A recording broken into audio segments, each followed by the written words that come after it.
Welcome to Marble Mind. Here we forge an unshakable spirit in the fire of ancient wisdom. Today we'll talk about power, but not the power that shouts from tribunes, not the kind that demands attention, but quiet power, the power of example, about how to inspire others not with words, but with deeds. But before we continue, if this path resonates with your heart, leave a comment, hit the like button. It helps the channel grow and inspires me to create more content for you. Every like, every comment is your support, your agreement that we're moving in the right direction. Let's build this brotherhood of silence and strength together. How to inspire others by example, not by words. The world is full of words. Millions of voices, billions of words, every day, every second. Everyone talks, everyone promises, everyone convinces. But words are cheap. Words are wind.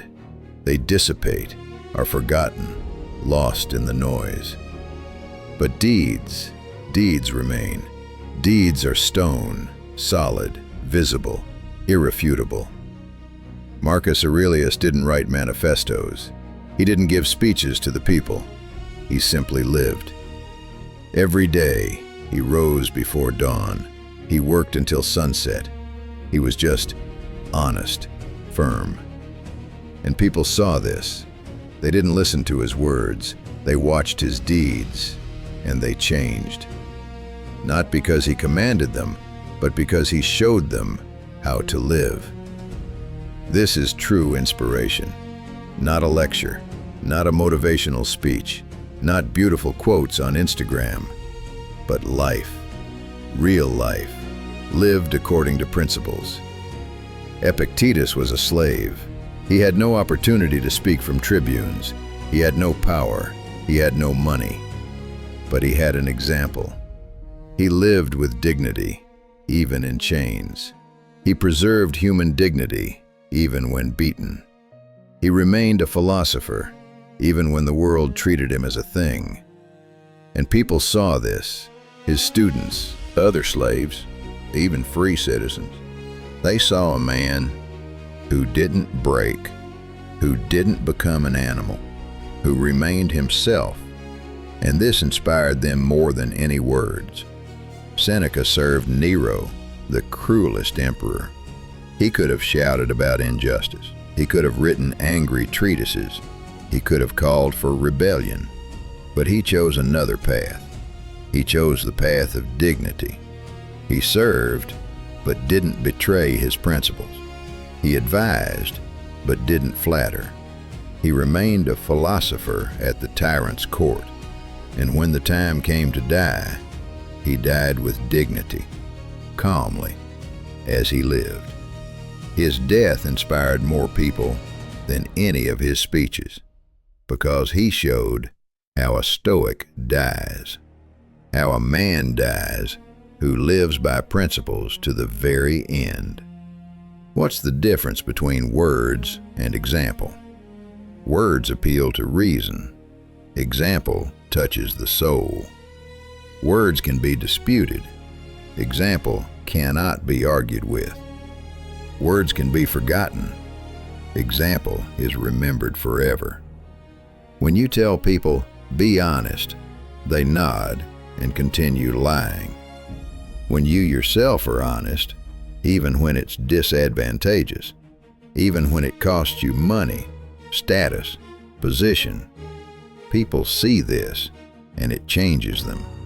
Not immediately, not instantly, but gradually. A seed falls into the ground and sprouts, maybe in a year, maybe in 10 years, but it sprouts. Marcus Aurelius could have ordered senators to be honest. He was emperor, he had power, but he knew that orders don't change people. Fear makes them pretend, not change. So he chose another path. He himself was honest. He himself was just. He himself lived by the principles he preached. And some senators, not all, but some, saw this, and they thought, if the emperor, possessing all power, lives simply and honestly, then who am I to live otherwise? This is the power of example. Quiet, imperceptible, but relentless. Epictetus taught his students, don't show people your philosophical principles with words. Show them with your actions. He understood that philosophy is not what you say, it's how you live. You can quote Plato, Aristotle, Socrates, but if your life is chaos of emotions and weaknesses, your words are empty. You can be silent, but if your life embodies principles, your silence speaks louder than any words. Seneca wrote, the path through instructions is long, through examples, short and effective. He knew this from personal experience. He wrote many letters, many treatises, but what changed more people, his words or his death? When Nero ordered him to commit suicide, Seneca accepted it calmly. He said goodbye to friends, comforted his wife, and opened his veins. He died slowly, for hours, but he didn't scream, didn't curse, didn't beg for mercy. He simply died with dignity as he lived. And this death inspired generations because it showed that one can be free even facing death, that one can preserve dignity even in the last moment, that a philosopher remains a philosopher to the end. We live in a world of words. Social media overflows with quotes, motivational speeches, beautiful phrases. Everyone talks about how to live, how to think, how to feel. But where are the deeds? Where are real changes? Where is transformation? Words have become cheap because there are too many of them. They've lost weight, lost power, lost meaning. And in this sea of words, silence becomes gold, and deeds, diamonds. Marcus Aurelius didn't seek fame. He didn't write for the public. His Meditations is a personal diary, notes to himself, reminders of how to live. He didn't plan to publish them. He simply lived and recorded his thoughts for himself. And these notes outlived him by 2,000 years. Why? Because they're sincere, because they're truthful, because behind them stands real life, real struggle, a real person who tried every day to be better.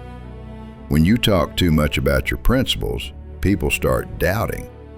Why does he talk so much about it? Maybe he's trying to convince himself? This is a natural reaction.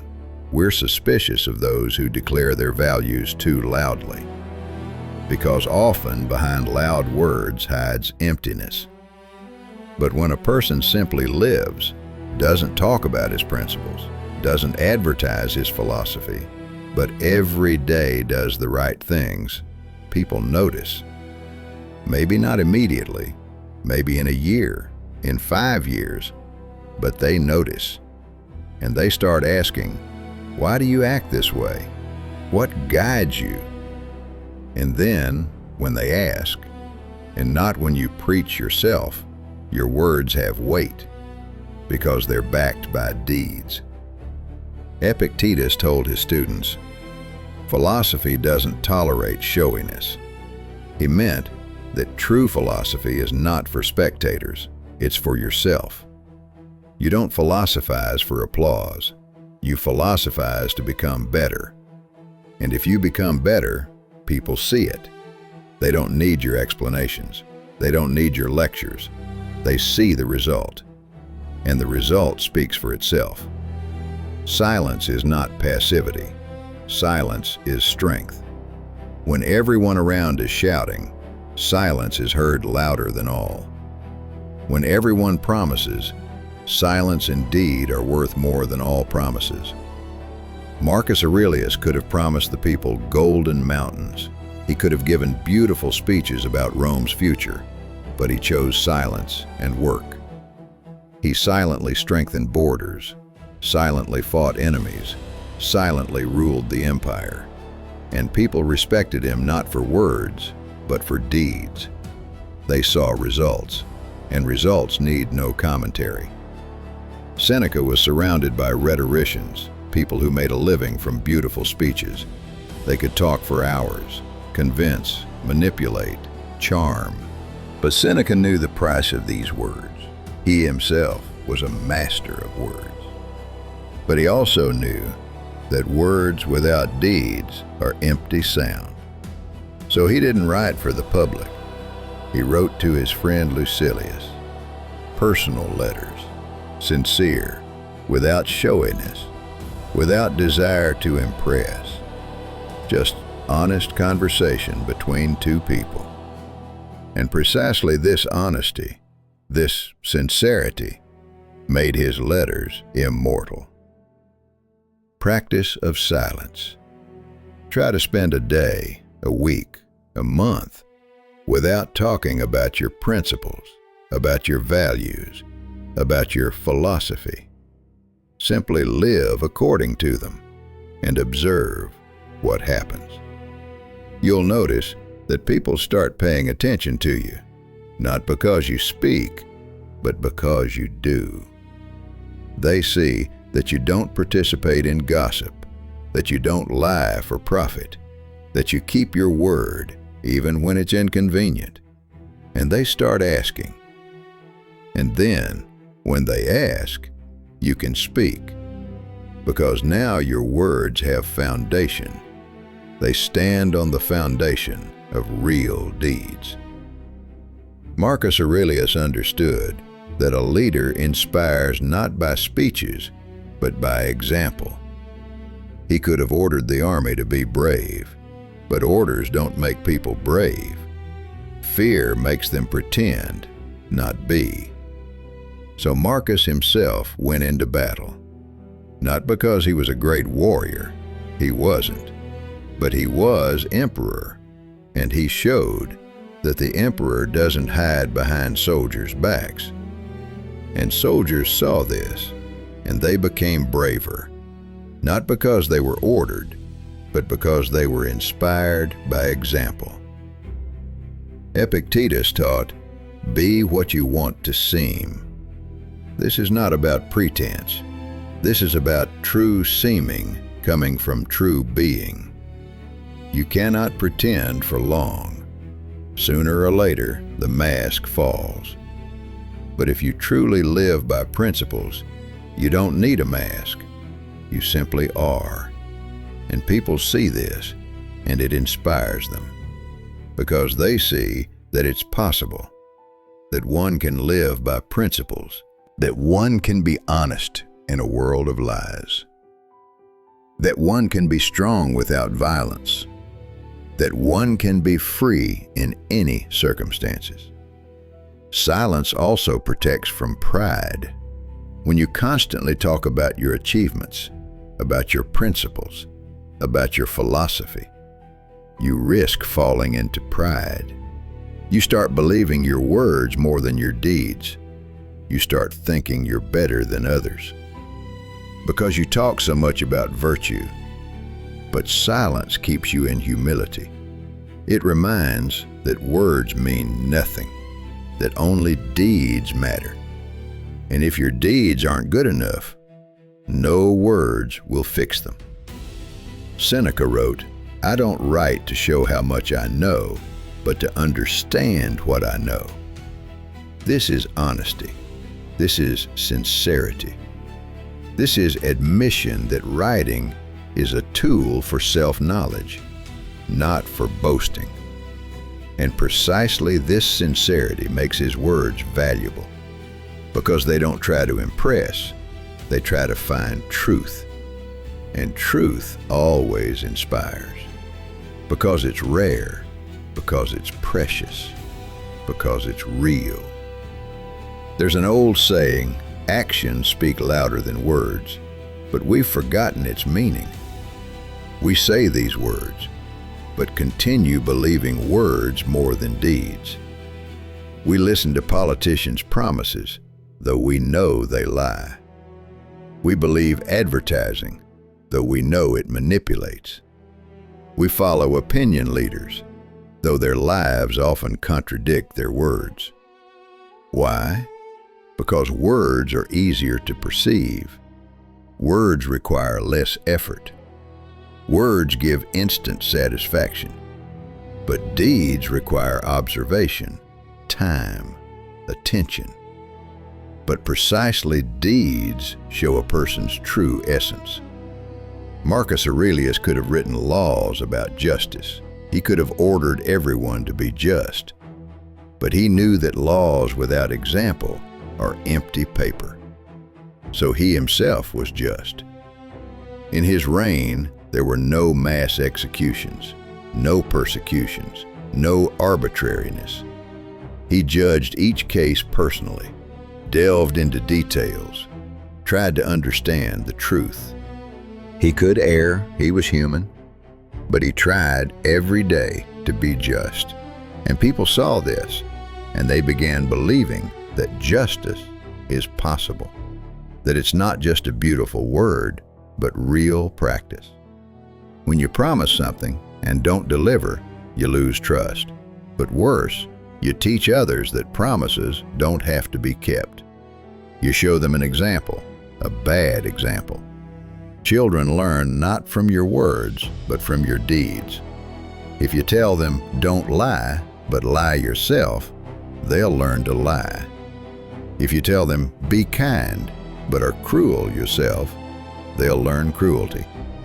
Your words are powerless against your deeds, because deeds are real, and words are just sound.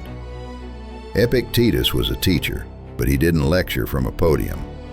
He lived with his students. They saw how he rose, how he worked, how he reacted to difficulties, how he treated people. They saw his entire life, not just the parade part. And his life was his teaching. He didn't say, be patient. He was patient. He didn't say, be humble. He was humble. He didn't say, be free. He was free, even in slavery. And his students learned not from his words, but from his example. Seneca served Nero for many years. It was dangerous work. One wrong step and death. One wrong advice and disgrace.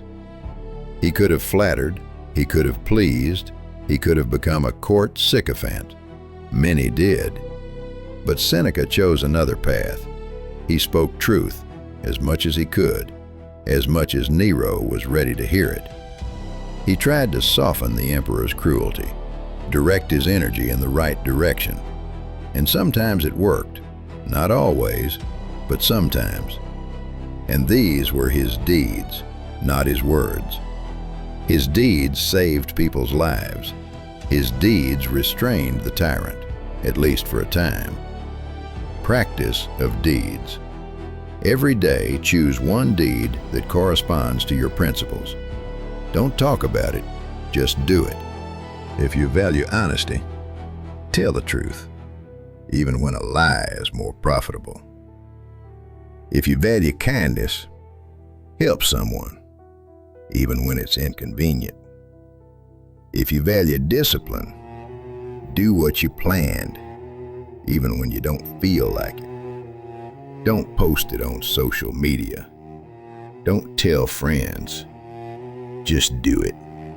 For yourself, for your conscience, for your principles. And do this every day, year after year. And you'll notice that your life has changed. And people around you have also started changing. Not because you preached to them, but because you showed them that it's possible.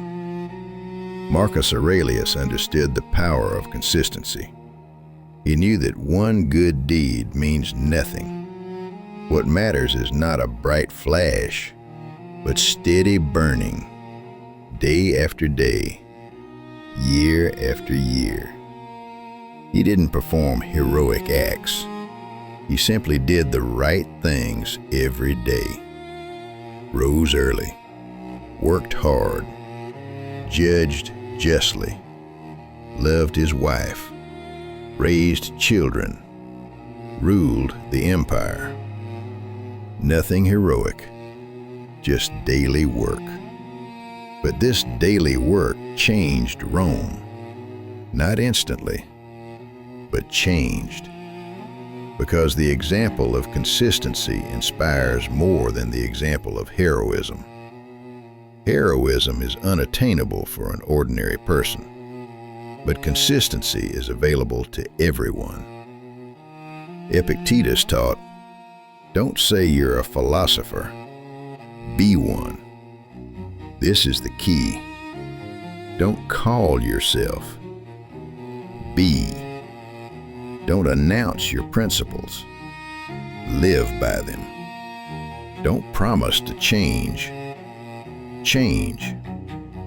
Deeds don't need announcements. They don't need advertising. They simply are, and they speak for themselves, louder than any words, more convincingly than any arguments, more real than any promises. Seneca wrote about his friend, "I don't believe his words, I believe his deeds." This is the highest praise. When people believe not your words, but your deeds. When they know that if you said, you'll do. That if you promised, you'll deliver. That if you accepted a principle, you follow it. This is true authority. Not power, not money, not fame, but the authority of deeds. The authority of consistency. The authority of example. If this path resonates with your heart, become part of our brotherhood. Subscribe to Marble Mind. Here we don't talk about strength. We embody it every day, in silence, in deeds, in examples. Join us. The world is full of masks. People pretend to be successful, happy, confident. Social media is a theater where everyone plays a role. Everyone shows their best version, retouched, filtered, unreal. And we start believing that this is reality, that this is how it should be, that one needs to seem, not to be. But Stoics taught the opposite. They taught to be, not to seem, because masks eventually fall, and the true face always shows through. Marcus Aurelius was emperor, the most powerful position in the world. He could seem like anyone. Great commander, wise philosopher, just judge. He could build an image, control reputation, manipulate public opinion, but he chose to be himself. He didn't pretend. He admitted his weaknesses. He wrote about his doubts. He didn't hide his humanity. And this made him great. Not a mask of greatness, but real greatness. Greatness of honesty. Greatness of admitting his humanity.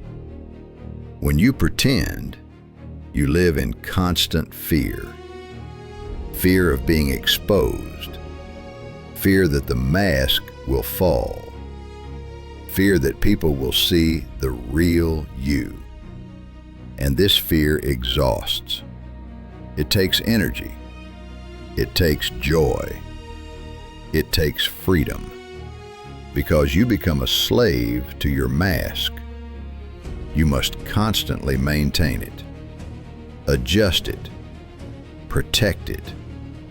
But what if simply be yourself, with all flaws, with all weaknesses, with all humanity? What if stop pretending and start living? Epictetus was a slave, the lowest position in society. He could pretend, try to seem better, smarter, worthier. But why? He was a slave and he accepted this, but he didn't accept slavery of spirit. He was free inside, and this inner freedom was real, not for show, not for the record. He didn't say, "I'm free." He was free, and people saw this. A slave with the dignity of a free man. This is a paradox, but this is reality. Because freedom is not status, it's a state of spirit. Seneca was rich, very rich. He could show his wealth, build palaces, throw feasts, surround himself with luxury. Many rich people do. They use wealth as a mask, as a way to seem important, significant, successful. But Seneca knew that wealth is not virtue. It's just a tool. He used it, but didn't boast about it. He lived simply, as much as he could. He remembered the transience of material things, and this made his wealth meaningful, because it didn't define him. He remained himself, with money or without. Practice of authenticity. Try to live a day without pretense. Don't embellish your achievements. Don't hide your failures. Don't pretend to be more confident than you are. Just be yourself, honestly, openly, vulnerably. This is scary because you risk being rejected, judged, misunderstood. But it also liberates because you stop spending energy on maintaining the mask. You can direct this energy to real changes, to real growth, to real life. Marcus Aurelius wrote, "Hypocrisy is the tribute vice pays to virtue." He meant that when a bad person pretends to be good, it means he recognizes that good is better than bad. Otherwise, why pretend? But pretense is still vice because it's based on lies, and lies corrode the soul, slowly, imperceptibly, but inevitably. Honesty, though, even painful, even uncomfortable, strengthens the spirit because it's based on reality, and reality is the only soil on which something real can be built. Epictetus said, "Things are not as they seem, nor are they otherwise." This is a riddle, but the meaning is that reality exists independently of our masks. You can pretend, but it won't change who you really are. Your mask doesn't make you better. It only hides your flaws from others, but not from yourself. You know who you are under the mask, and this knowledge torments. Therefore, the only path to peace is to remove the mask. Be yourself and work on becoming better, not seeming better, but becoming. Seneca wrote, "The greatest luxury is not to pretend." This is a paradox. A rich man says that not pretending is luxury, but he's right. Because in a world where everyone pretends, authenticity becomes rarity. It becomes value. It becomes strength. When everyone wears masks, a person without a mask stands out. Not because he tries to stand out, but because he simply is. And this attracts, Because people are tired of masks. They thirst for reality, even if this reality is imperfect, even if it's vulnerable. It's real, and real always defeats fake in the long run. One good deed doesn't make you a good person. One right choice doesn't make you wise. One honest deal doesn't make you honest. True strength is in consistency, in daily choice, in constancy. Marcus Aurelius wasn't perfect. He erred. He broke down. He doubted. But he was consistent. Every morning he started anew. Every day he tried to be better. Not for the public, for himself, for his conscience, for his principles. Consistency is the most underrated virtue. We admire heroism, bright acts, dramatic sacrifices, but we don't notice quiet consistency. A person who comes to work on time every day. A person who keeps his word every day. A person who does right things every day. Not because someone is watching, but because these are his principles. This is boring. This is not heroic. But this changes the world. Slowly, imperceptibly, but inevitably. Epictetus taught, don't demand perfection from yourself immediately. Demand constancy. He understood that perfection is unattainable. We're human. We err. We fall. We break down. But we can be constant. We can rise after every fall. We can start anew after every mistake. We can keep going, even when the path is dark. And this constancy, this stubborn continuation, inspires more than instant success, because it shows that one cannot give up, that one can continue, that one can move forward despite everything. Seneca wrote to Lucilius every week, for years, without break, without excuses. This wasn't duty, this was choice. Choice to maintain connection, share thoughts, help a friend. And these letters, written week after week, year after year, became immortal. Not because each letter was a masterpiece, but because together they showed consistency. They showed a person who constantly reflected, constantly grew, constantly tried to become better. And this consistency inspires us 2,000 years later. Practice of consistency. Choose one habit, one small habit, and do it every day. It can be anything. 10 push-ups, 10 minutes of reading, 10 minutes of meditation. Doesn't matter what. Important, every day. No exceptions, no excuses. In the beginning, it will be hard. You'll forget. You'll make excuses. You'll doubt. But continue, day after day, week after week, month after month. And in a year, you'll look back and see that you've changed, not because you performed a heroic act, but because you were consistent. And this will change not only you, it will inspire others, because they'll see that change is possible, that you don't need to be a hero, you just need to be constant. Marcus Aurelius ruled the empire for almost 20 years. Every day. No weekends. No vacations. This wasn't a bright flash.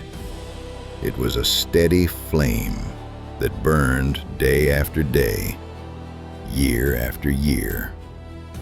And this flame warmed Rome, not because it was the brightest, but because it didn't go out, even in the darkest times, even during the plague, even during wars. It continued to burn. And people saw this, and it gave them strength, because they knew that while the emperor is at his post, while he continues to work, while he continues to fight, there is hope. Your thought matters. Leave a brief but meaningful comment under this video.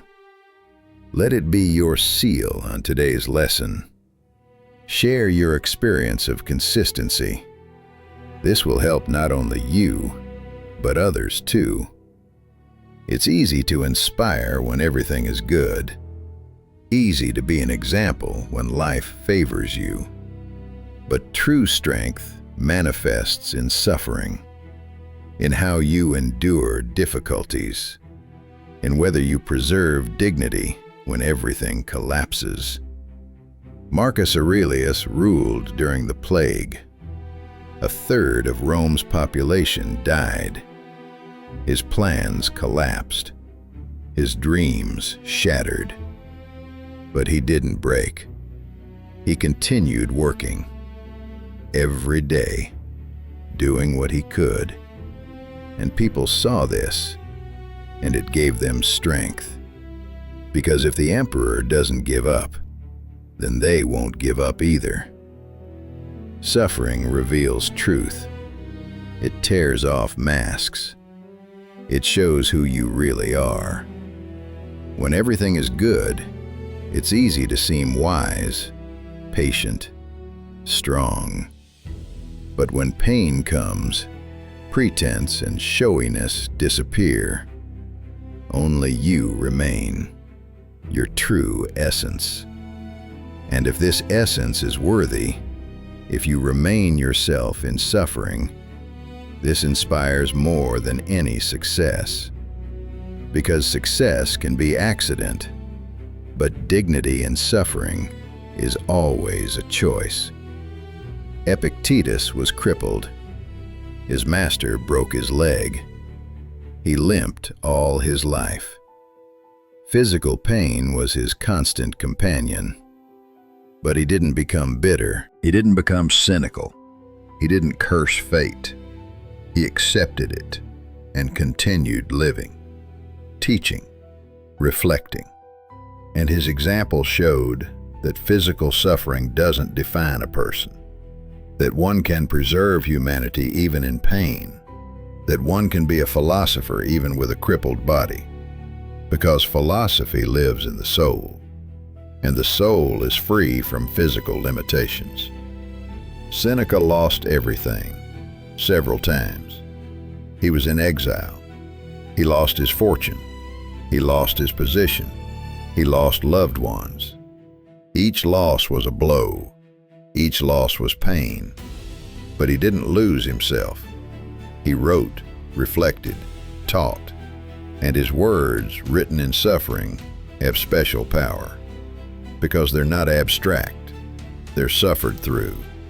They're passed through pain. They're tested by life, and therefore they're true, and therefore they inspire. Practice in suffering. This sounds strange, but it's necessary. When difficulty comes, ask yourself, how can I use this for growth? What can this teach me? Not why did this happen to me, but for what did this happen to me? This change of perspective changes everything. Suffering stops being punishment. It becomes a teacher. Cruel, harsh, but honest teacher who shows your weaknesses, your limits, your true essence, and gives you opportunity to become stronger. Marcus Aurelius fought almost all his life. He didn't love war. He was a philosopher. He wanted peace, study, reflection. But fate gave him war, years of war, and he accepted this. He didn't complain. He didn't seek guilty parties. He simply did his duty every day, in the mud of trenches, in the cold of military camps, in the horror of battles. He remained emperor and philosopher, and his example inspired the army. Because if the emperor endures the same hardships as soldiers, then they can endure too. Epictetus taught, not the event defines you, but your reaction to the event. This is the key to suffering. You cannot control what happens, but you can control how you react to it. You can break or you can grow. You can become bitter or you can become wiser. You can give up or you can continue. The choice is always yours, and this choice defines who you are. And this choice inspires others because they see that choice is possible, that you're not a victim of circumstances, that you're a master of your reaction. Seneca wrote, "Difficulties strengthen the mind as labor strengthens the body." He knew this from experience. Every difficulty made him stronger. Every loss made him wiser. Every suffering made him deeper. And he didn't hide this. He wrote about his difficulties, about his losses, about his sufferings, not for pity, but to show that this is part of the path, that it's impossible to become wise without suffering, that it's impossible to become strong without difficulties, that the philosopher's path is a path through fire. Conclusion: how to inspire others by example, not by words. The answer is simple. Live. Live according to your principles, every day, in big and small things. Don't talk about who you want to be it. Don't promise to change, change. Don't preach virtue, embody it, and people will see. Maybe not immediately, maybe in years, but they will see, and it will change them. Not your words, your deeds. Not your promises, your actions. Not your theories, your life. Marcus Aurelius, Epictetus, Seneca. They weren't perfect. They were human, with weaknesses, with doubts, with mistakes. But they were consistent. They lived by their principles as much as they could, as much as a human can. And their lives inspire us 2,000 years later. Not because they were perfect, but because they were real, because they showed that one can live with dignity, even in an undignified world, that one can preserve humanity, even in cruel times, that one can be free, even in chains. This is the power of example. Quiet, imperceptible, but relentless. It doesn't shout. It doesn't demand attention. It simply is. And it changes the world, slowly, one person at a time, one life at a time. But inevitably, because example is a seed that falls into the soil of the heart and sprouts, maybe in a year, maybe in 10 years, maybe in a generation, but it sprouts and bears fruit. And these fruits give new seeds, and so it continues, infinitely, eternally. This is the Stoic's immortality.